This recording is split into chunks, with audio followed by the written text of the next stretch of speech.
Fragmento de algunos de los dirigentes de la oposición. El último es Federico Storani, que es un dirigente que vino muchas veces a Trenquelauquen en la década del 80, en la década del 90, hace varios años que no está viniendo. Bueno, recibimos al intendente municipal Miguel Fernández. Miguel, buenas noches, gracias por venir. Gracias, Dardo, buenas noches. ¿Cómo andás? Bueno, ustedes han emitido un comunicado, ustedes me refiero al Comité Nacional de la UCR, sobre esta coyuntura que está atravesando el país, que, bueno, los tiene ustedes como espectadores, ¿no? Porque el radicalismo no está participando del balotaje. ¿Cómo ves lo que está pasando? A ver, la situación lo ves en la calle, lo hablas con la gente, con tus vecinos, con tu familia, con tus hijos, con tu esposa. Es un momento difícil porque hay gente que no tiene decidido el voto y no le gusta a ninguno de los dos candidatos. Esta es la realidad. Hay que ponerse en el lugar también del 40% de la población que su candidato no llegó acá y está obligado a ir a votar con un candidato que no lo representa, porque si lo hubiera representado, lo hubiera votado antes. Sí, es un balotaje distinto a otros, en todo caso también. En uno quedó vacante. Claro, el primero que iba a debutar, ¿no? Exactamente. Así que es una elección muy compleja y el Comité Nacional de la Unión Cívica Radical, a los pocos días de terminar la elección, emitió un comunicado al que nosotros hemos adherido en la provincia y la mayoría de los dirigentes, que es mantener esta posición neutral, entre comillas, que significa los dirigentes no somos los dueños de los votos de la gente y que cada uno vote según su conciencia.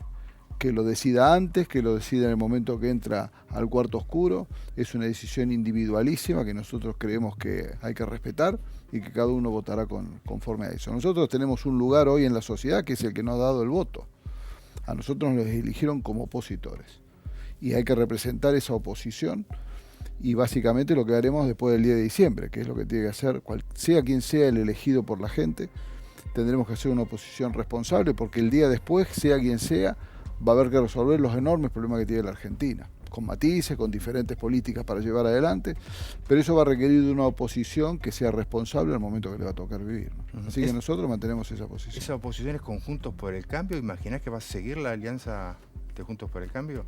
Mira, desde el punto de vista operativo sería razonable mantenerla, sobre todo a niveles legislativos, porque en el caso de la provincia de Buenos Aires, eso es lo que le da cierta solidez a nuestros gobiernos locales, eso le da equilibrio.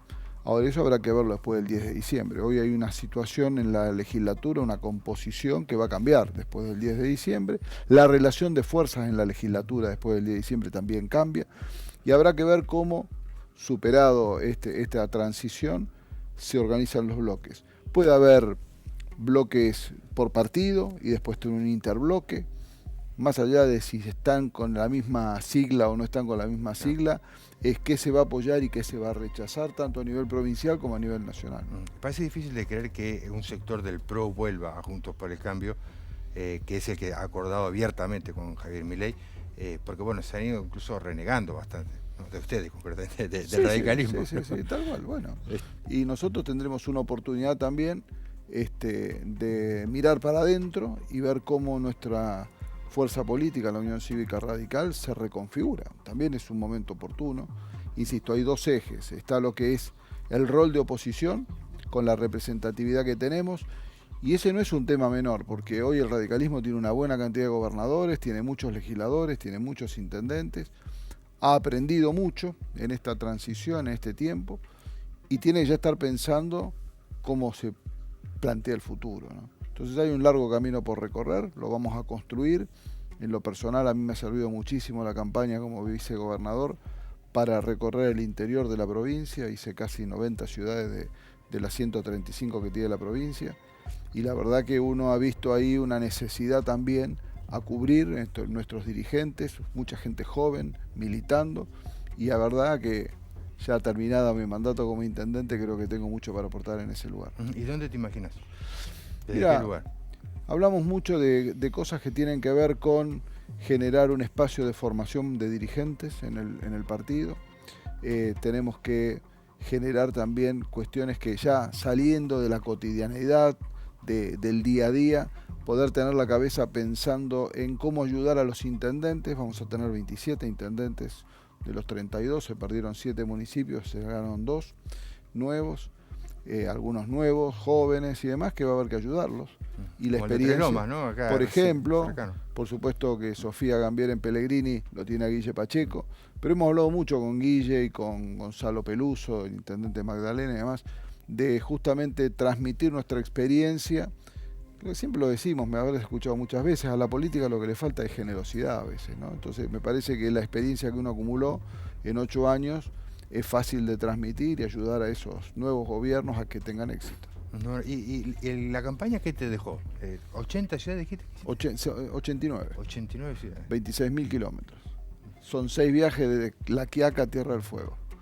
Y la verdad que primero fue una experiencia totalmente distinta a una campaña local, con mucha gente, con mucha expectativa. El mensaje que nosotros llevamos era un mensaje muy arraigado en el interior de la provincia. Hablábamos de autonomía municipal, de descentralización, de cuestiones que tienen que ver con la regionalización y la discusión de recursos económicos.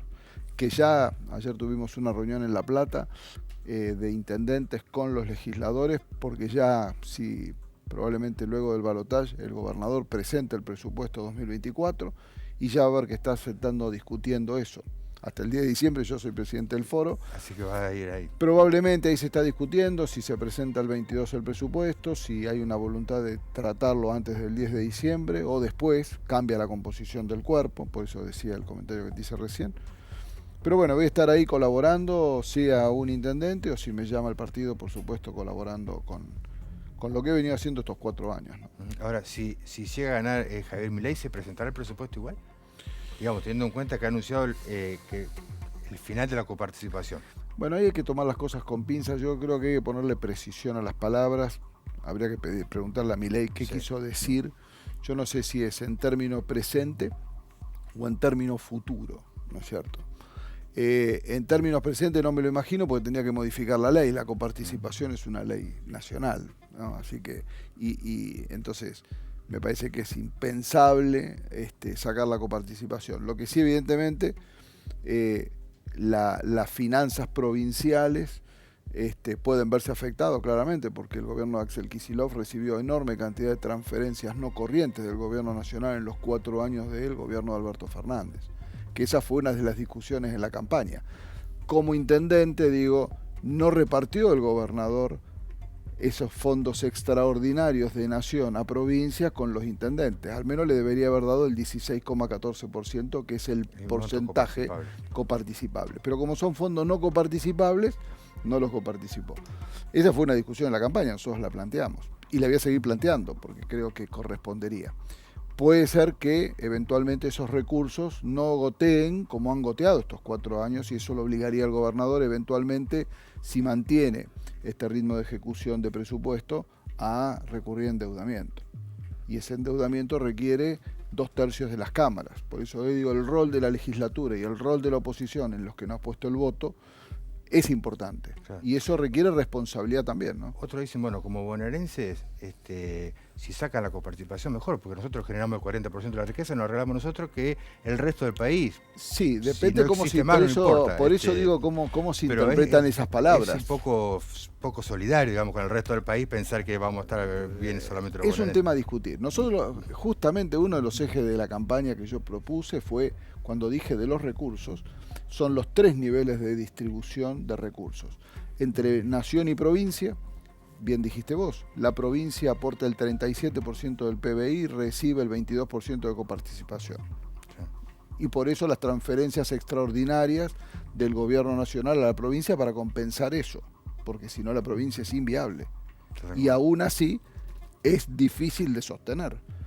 Por eso se creó el fondo del conurbano, después por eso después se deterioró y Scioli no la peleó para la readecuación de ese monto, que quedó en 650 millones de pesos dólares que nunca se ajustaron con Macri y Vidal, y eso lo heredó Alberto Fernández y Axel Kicillof. Pero hubo extraordinarias transferencias que yo celebro, porque en definitiva es el bienestar de la provincia y de la viabilidad de una provincia que es rica en recursos y pobre en infraestructura.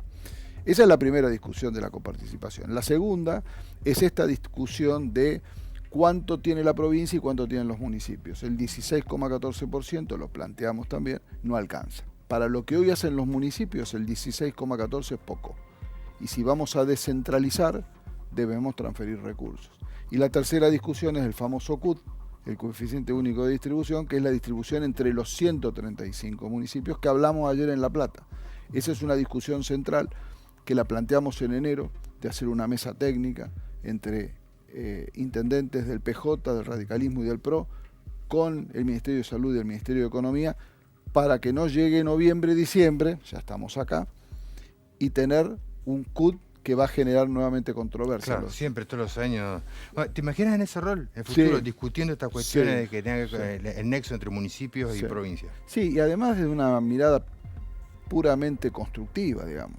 Acá hay discusiones centrales que son independientes si sos del palo o no sos del palo. Hacen justamente a la Es viabilidad. una cuestión técnica, ¿no? Por supuesto, exactamente. Y es un tema que yo conozco mucho. Se lo planteé al gobernador porque en los últimos 2 años hubo 2 parches en este sistema. Primero hubo un promedio de los últimos 3 años cuando salimos de la pandemia y el año pasado se le puso un tope al cambio del 5%.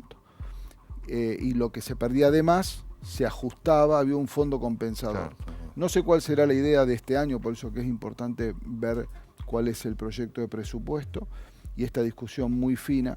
Siempre había un CUT provisorio que nos permitía ir a discutir los datos. Los últimos años no hubo CUT provisorio, se publicó en diciembre, ya cuando cada municipio además tiene que cerrar sus presupuestos, ¿no? Entonces, ¿cómo hacen los municipios para presentar su presupuesto? Es un problema. ¿Lo estás escribiendo vos o lo va a escribir Francisco? No, estamos haciéndolo juntos, ¿no?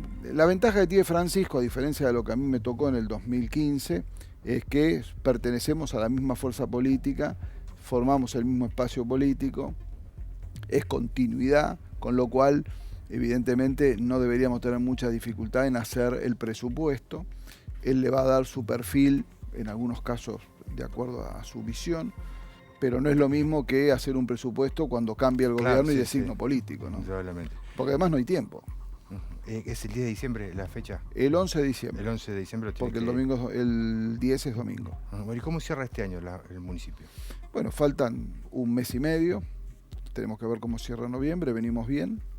Pero El primer semestre había cerrado con superávit, de unos 30 millones, creo. sí, estuvo corto porque el primer semestre la coparticipación estuvo por debajo de lo previsto.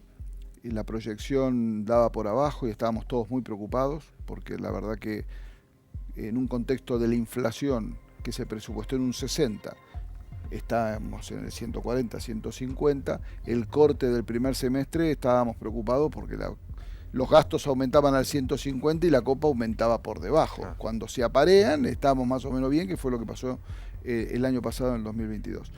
En el segundo semestre parecería como se recuperó un poco la copa, vamos a cerrar bien, nada para tirar manteca al techo, pero cerraríamos por 4º ejercicio consecutivo con superávit. Bueno, hay que decir que los tributos que recauda la provincia como la nación generalmente graban el consumo y cuando hay retracción de la economía hay eso. Bueno, justamente el año pasado se dio una situación donde había inflación, pero había mucha actividad económica, entonces la coparticipación aumentó incluso por encima de la inflación, o más o menos parejo. Ahí no hay tanto problema. El problema es cuando se te desacopla la inflación de la actividad, entonces baja el consumo, aumentan los costos, pero entonces la coparticipación no aumenta y se te descalza. Eso pasó en el primer semestre, como te expliqué, y ahora en el segundo parecería que, sobre todo en los últimos 2 meses, se ha normalizado y también parecería que los reclamos que hemos hecho con el gobernador de la cancelación de deudas. Ha anunciado, ¿no? IOMA. IOMA hasta ahora. No, IOMA para las farmacias, perdón, eso lo anunció. Sí, yo me refiero a las deudas de convenios, obras firmadas que el municipio anticipa fondos para ejecutar obra y después los va recuperando contra el pago de certificados. Esos descalces en tiempo genera obviamente pérdida para el municipio. Estuvo muy trabado entre el proceso de las PASO y las elecciones, ahora parecería que post-elección se ha encaminado. Sí. Hemos hecho bastantes gestiones con el gobernador para que se regularice. Bueno, ¿tenés buen diálogo? ¿Seguís teniendo buen diálogo con el gobernador? Sí, hablé, lo felicité cuando terminó la elección, obviamente como un caballero. Además, no debería por qué pelearme, digamos, es una discusión política en todo caso. Y lo saludé, he tenido 1 o 2 charlas telefónicas con él por estos temas que estábamos conversando. y después no volví, porque yo también estoy en una etapa de transición.